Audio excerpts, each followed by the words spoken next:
Multicam live streaming devices are definitely not new, and there are a few options out there, but the Aten UC9040 is an all-in-one audio-visual solution, meaning that you have all the controls and settings on board the device, making it really easy to have high-quality streams and recordings, all from using one device.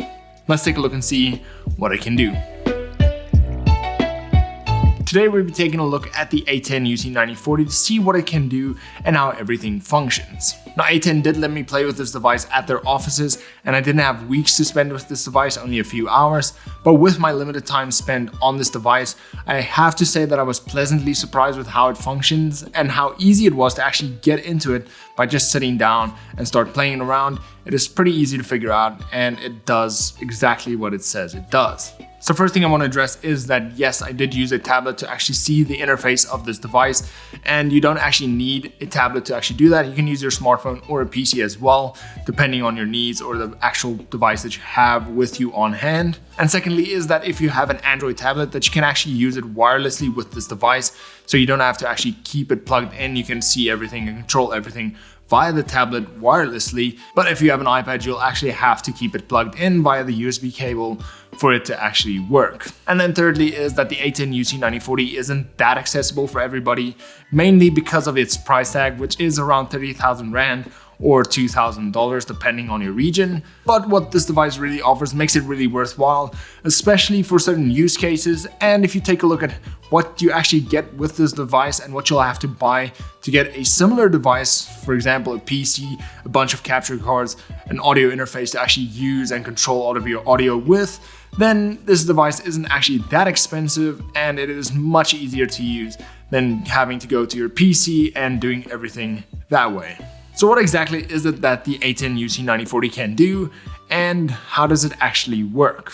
So let's first start off with all the inputs and switches. So firstly, it has 4 HDMI inputs, and that can be used for anything from cameras to computers to consoles. Whatever it is you want to connect via HDMI, you can do that. Then you have 1 HDMI out plus 1 HDMI loop, which will actually display whatever you have connected to HDMI 1 without any overlays, just a clean signal to whatever you have it plugged into.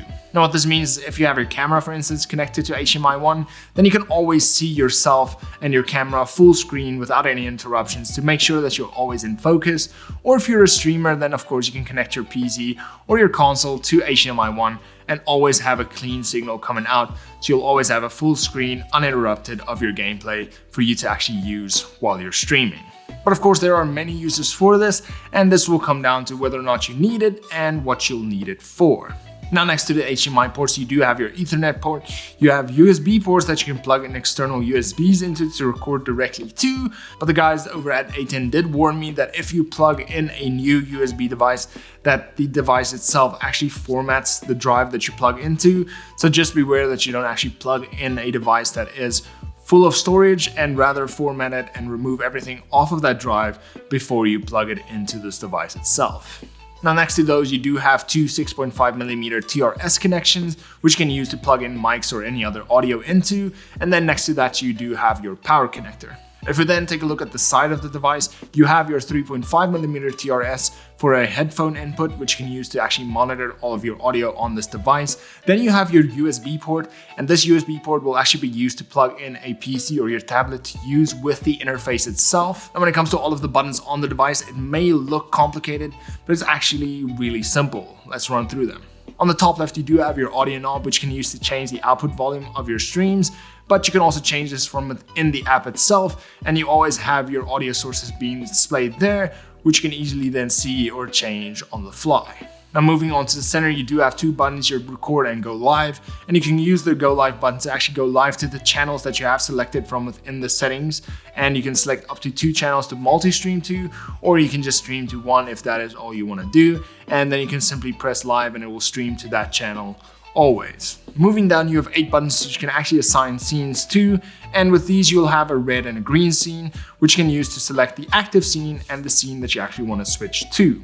And what's great about this is that you can actually monitor the scene that you want to be switching to number one, ensure that you are switching to the correct scene, And number two, that if you're using this for a live production, that you can actually make sure that the people on scene 2 is actually ready before you actually make the switch. Now what this does is it makes it really easy to have high quality streams, recordings, or live productions, since you won't be constantly switching between different scenes to make sure that you're always on the correct one.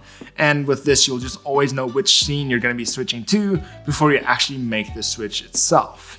Now, once you have selected your scene that you want to go to, the next step will of course be switching the scenes, and with that you have 3 different options to do so. Now, number 1 is going to be using the lever on the far right of the device, and with this you can actually control the speed at which you are transitioning between 2 scenes by simply pushing it up or down, and at the speed that you're pushing it up or down will actually determine the speed of the transition itself. Secondly is you can press the auto button that's just below that, and that will auto switch the scene at a designated time that you actually have set from within the settings. And the third way is actually just pressing the cut, and it will jump cut to the next scene without using the transition that you have selected. Now from within the app, as I said, you can change the speed of the transition if you press the auto button, but you can also switch between different types of transitions depending on your needs or your preference. And some of them look really good while others not so much, but it's always good to have the option, and it's always great to have it built into the device. Now using this device is fairly easy, and it is mainly thanks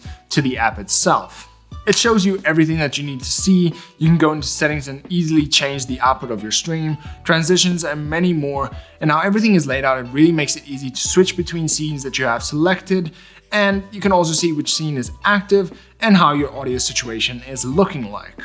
Another thing I like about this device is the fact that it allows you to stream to 2 different platforms at a time, and it also allows you to add graphics, lower third titles, picture-in-picture modes, and all of this from a really simple, easy to use plug and play device. Now streaming from this device is really easy, and all you have to do is actually go into your settings, select the actual streaming platforms that you want to go live to, whether that is 1 platform or 2, put in all of the details for that streaming site, and then that's it. You're always set, and once you want to go live, you actually just press the go live button and you're ready to go. Now this device can only go to a maximum of 1080p 30 frames per second streams, meaning that you won't be able to do 1080p 60 frames per second streams, but rest assured that the 1080p 30 streams are really reliable. And then the fact that you can control everything from your audio, your video sources, your overlays and transitions all on this one device really makes it simple to understand and really easy to use no matter your knowledge, really making it perfect for conferences, online lectures, meetings, and so much more, since the person controlling it doesn't have to have too much knowledge on this device for you to be able to have professional recordings, live streams, or live conferences. Now you can also use this device in a live setting, and you don't have to use it for live streams or recordings, but in live productions as well. Now this device is also really good for video podcasts, as you can easily connect all of your cameras, all of your audio sources, and easily run your entire production from this device, making it really easy to switch between different people speaking. And once you're done, you can easily just take a recording, cut the front and the end, and it's ready to export. I was really surprised at how well this device works and how easy it is to sit down and use without any prior knowledge of the device, and how this one small device can literally run your entire production without needing anything else. And then once again, if you take a look at what you get with this device and what you need to actually get a similar device from your PC, number 1, this will take up a whole lot less space, and number 2, this will actually come in at either the same price or even less, and will be 1,000 times less difficult to use than your PC, since this will actually require different programs, different devices, different capture cards, just to make everything work as seamlessly as this one device. So from my side, this device is really amazing. It has a small footprint, makes it easy to use and have professional live streams, live productions, or recordings. And with what you get with this one device, it is really 100% worth the investment.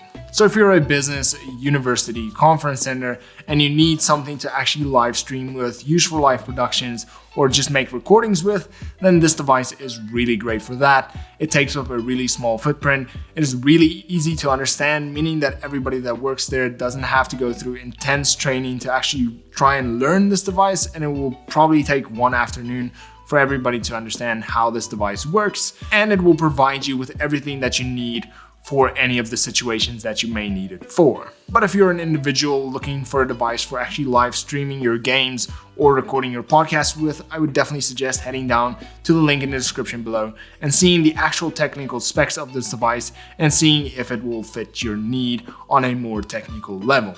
But I'm pretty sure it can, since it is technically just a streaming PC in a super small footprint. So if you really want to up your production value, definitely give this device a chance. And if you enjoyed this video or you learned something, then please leave a like and subscribe. And then, as always, until next time, cheers.